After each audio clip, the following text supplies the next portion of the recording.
Olá! O programa A Grande Esperança para a Família está muito feliz de estar de volta com você. Curando as feridas. Hoje nós vamos falar sobre o perdão. Palavra difícil de pronunciar, palavra difícil de se aceitar. Acredite, é algo almejado. Quem não gostaria de ser perdoado? Quem já não pediu perdão? Olha só, há uma história interessante. Há muito tempo atrás, numa pequena cidade da Espanha, um pai teve uma discussão com seu filho. Esse menino tinha 14 anos de idade. Por causa dessa discussão, saiu de casa revoltado e nunca mais voltou.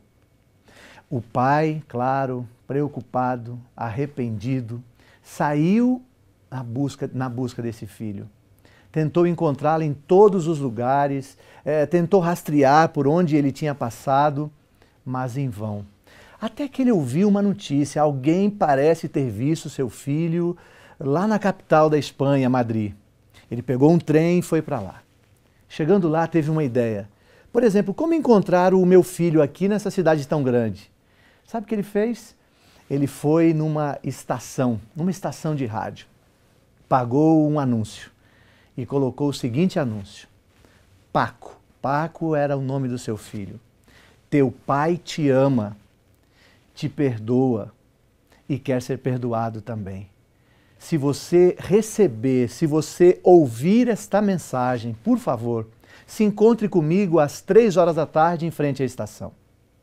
Surpresa! No dia marcado, no dia combinado, lá estava o pai ansioso. Mas às 3 horas da tarde não havia um Paco, mas 800 Pacos. 800 filhos que ouviram a mesma mensagem. 800 filhos precisando dar e receber perdão. Há alguma coisa na sua vida que precisa ser perdoada? Há alguém que você precisa perdoar? Já parou para pensar que muitas vezes a mágoa, essa sensação horrível que às vezes você tem, que nós temos, é decorrente da falta de perdão? Em 1 Pedro, capítulo 4, verso 8, a palavra de Deus traz um texto muito interessante. Olha o que diz o apóstolo. Acima de tudo, porém, tende amor intenso, uns para com os outros, porque o amor cobre multidão de pecados. O amor envolve aqui, queridos, o perdão.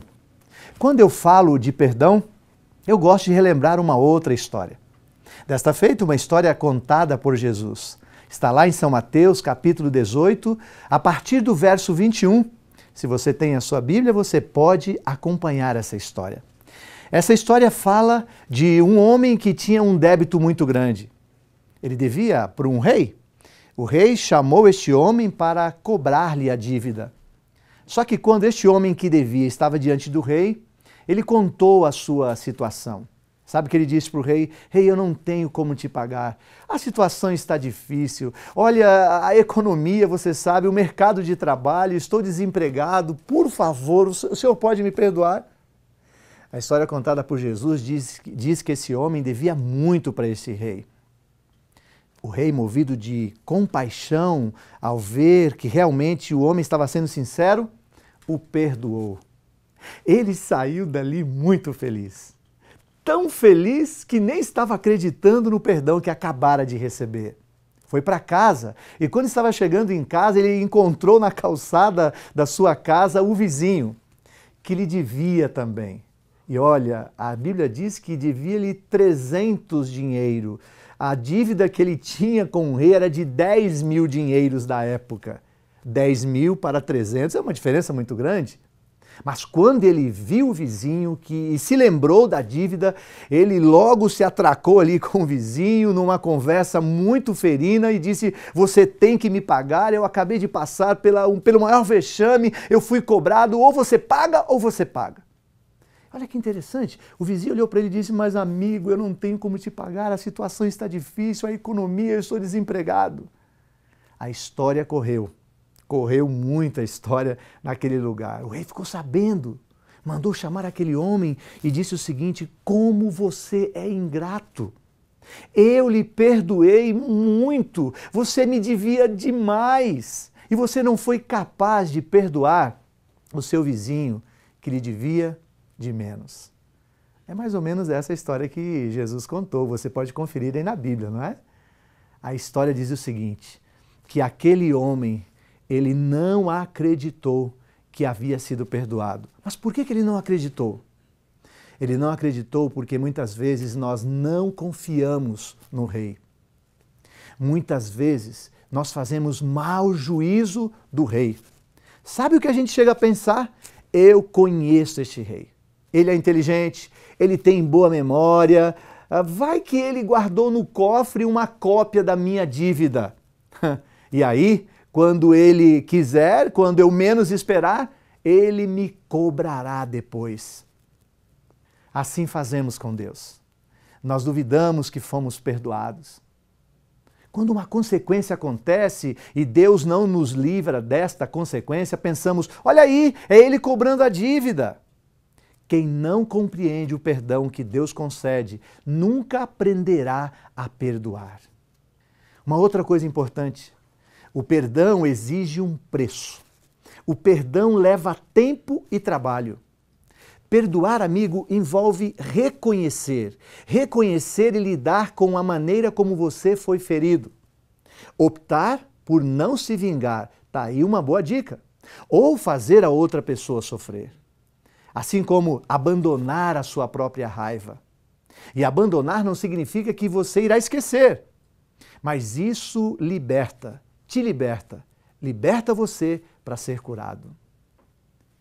Não perdoar é manter o papel de vítima, que não permite que você cresça. É viver o tempo todo a raiva, a mágoa, o rancor, pois mantém uma situação do passado que influencia o presente e compromete o seu futuro. O pecado trouxe ruptura, trouxe desobediência, mas o perdão trouxe reconciliação. Para restaurar o desequilíbrio gerado por este pecado, é preciso que haja entrega e sacrifício.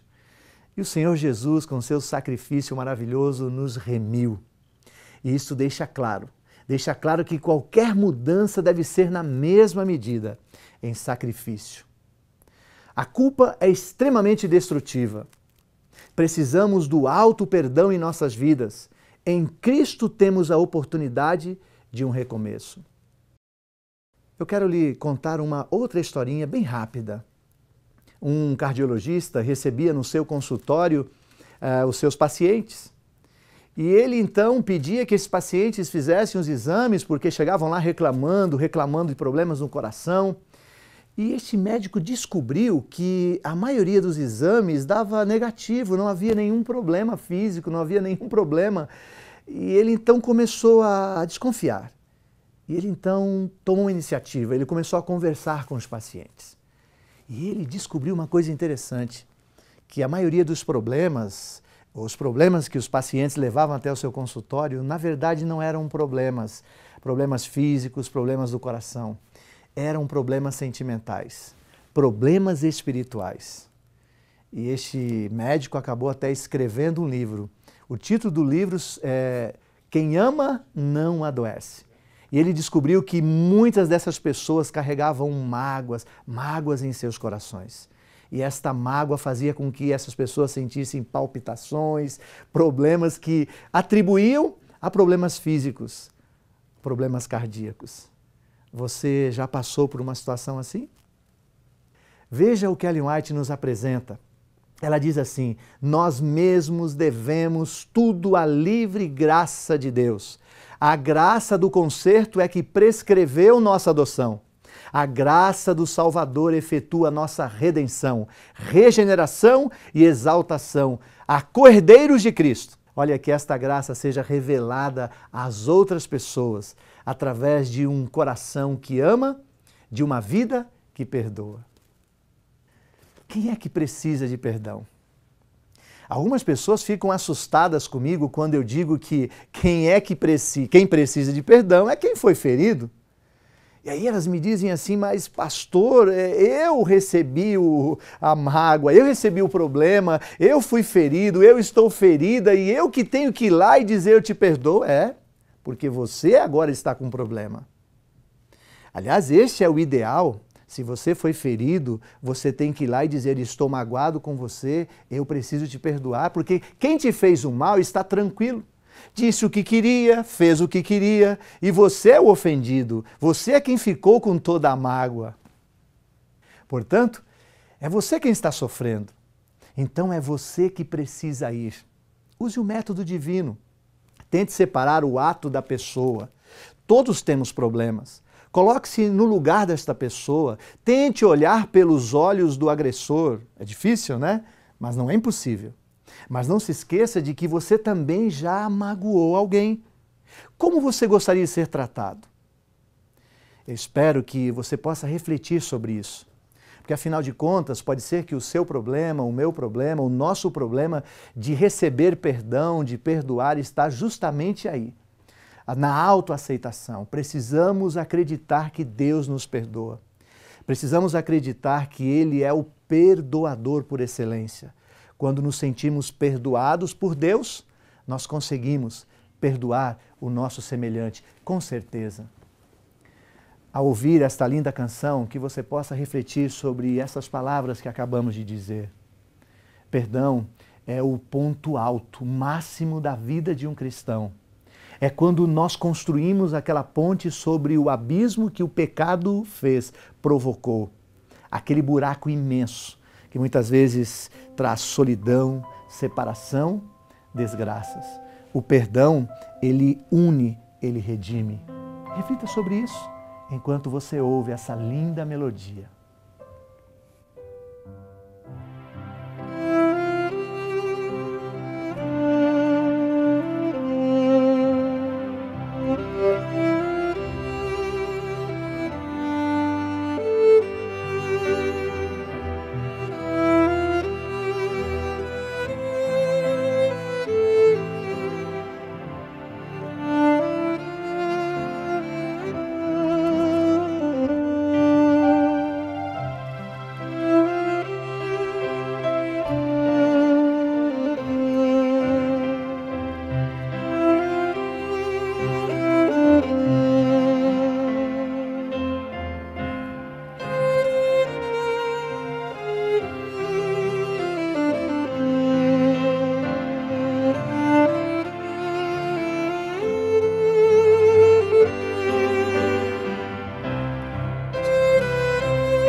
Na parábola contada por Jesus, de Mateus capítulo 18, Jesus contou em resposta a uma pergunta de Pedro.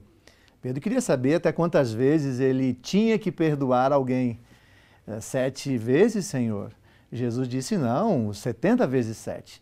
Se você é bom de matemática, já fez as contas, são 490 vezes. É cada erro que as pessoas cometem contra você. É muito, não é? Já ouvi as pessoas dizerem que perdoam 3 vezes no máximo, mas a Bíblia é clara, o Senhor Jesus também. 490 vezes, cada erro, se for 10 erros, 4.000... E você vai multiplicando, 4.900 vezes talvez. Perdoar é um ato divino, já ouvi isso também, e é mesmo. Então alguns dizem, olha, então só quem perdoa é Deus. Não, é que se você perdoa alguém, você comete um ato divino, não é maravilhoso? O privilégio de cometer um ato do céu. Perdoar, uma ponte que precisa ser construída em nossas relações, em nossos relacionamentos espirituais, em nossos relacionamentos conjugais. O Senhor, que é o perdoador mor do universo, neste dia, nesta hora, quer te perdoar. Feche seus olhos, fale com Ele. Senhor Deus, ao falar contigo, queremos dizer, perdoa, queremos pedir perdão. Perdoa, Senhor, as nossas falhas, perdoa os nossos pecados e ajuda-nos a saber, a perdoar os nossos semelhantes. Senhor Deus, tira do nosso coração as mágoas, tira do nosso coração as diferenças. E mais uma vez te pedimos, perdoa os nossos pecados. É em nome de Jesus que pedimos isto. Amém.